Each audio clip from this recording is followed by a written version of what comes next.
When people cut off their family, it is often misunderstood as rebellion, bitterness, or emotional weakness. But psychologically, this choice rarely begins with anger. More often, it begins with endurance. Years of emotional dismissal, chronic criticism, or subtle manipulation teach the psyche a difficult lesson. Connection without safety is not love. From a Jungian perspective, the mind seeks balance and survival before morality or tradition. When a family environment repeatedly threatens one's sense of self, the unconscious does not ask for permission, it adapts. This withdrawal is not impulsive. It is typically the final stage of self-preservation after dialogue has failed and boundaries have been ignored. The individual does not leave because they want distance, but because closeness has become psychologically dangerous. Jung spoke of the psyche as instinct toward wholeness. When a person is forced to fragment themselves to belong, separation becomes a necessary act of integration. It is not a rejection of family, but a refusal to continue self-betrayal.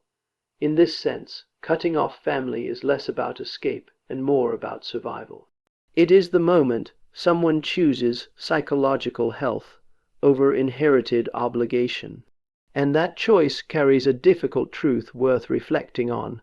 Sometimes the bravest form of love is the one that protects the self first. For many people, loyalty to family is taught as a moral absolute, something to be preserved regardless of the personal cost. But psychology asks a different question. What happens when loyalty slowly erodes the self?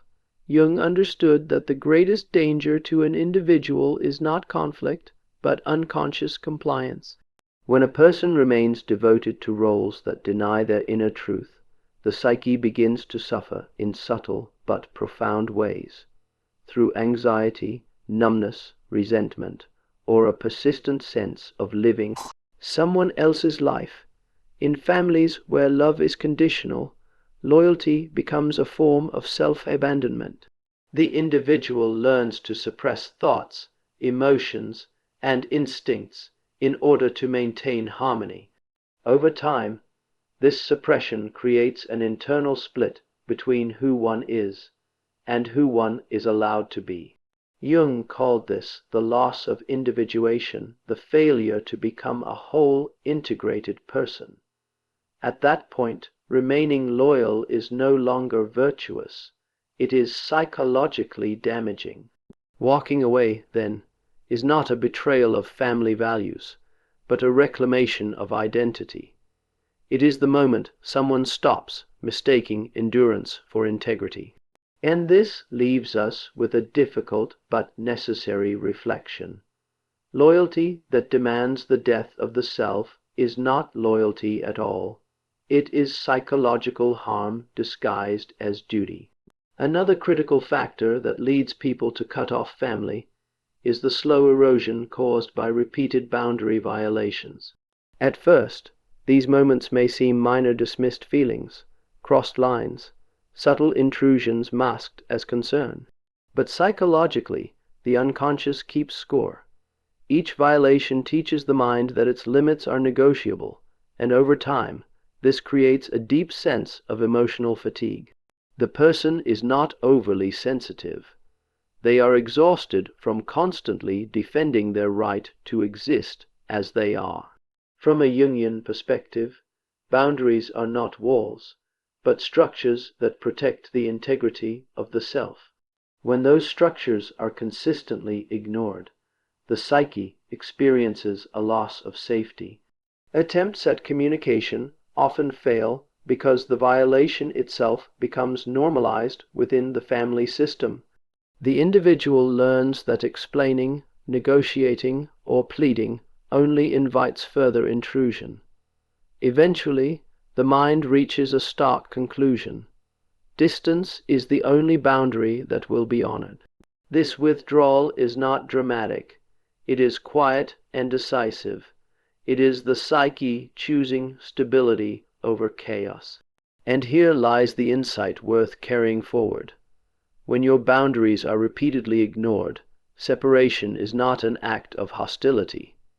It is an act of self-respect that restores the dignity of the inner world.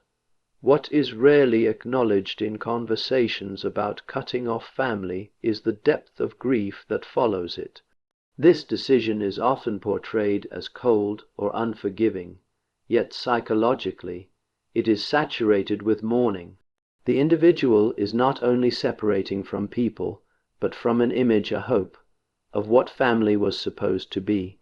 Jung recognized that the psyche forms powerful inner representations of love and belonging, and when reality consistently fails to meet those expectations, the loss is profound. This grief is complicated because it lacks social recognition. There are no rituals for mourning a family that is still alive but emotionally unreachable. The person carries a quiet sadness, not because they doubt their decision, but because they are forced to accept a painful truth. The relationship they longed for never truly existed. This creates an internal tension between relief and sorrow, freedom and loss. Yet this grief is not a sign of weakness. It is evidence of emotional maturity. Only those who have fully felt the pain can choose separation with clarity rather than bitterness. And this leads us to a reflection worth sitting with. Healing does not begin when we deny our grief, but when we allow ourselves to mourn what we deserved but never received, and still choose to move forward whole. For many who choose distance from their family, the decision is not only personal, it is generational. Psychological patterns are rarely created in isolation. They are inherited, repeated, and normalized over time. Jung spoke often of the collective unconscious, and within it live family traumas passed silently from one generation to the next.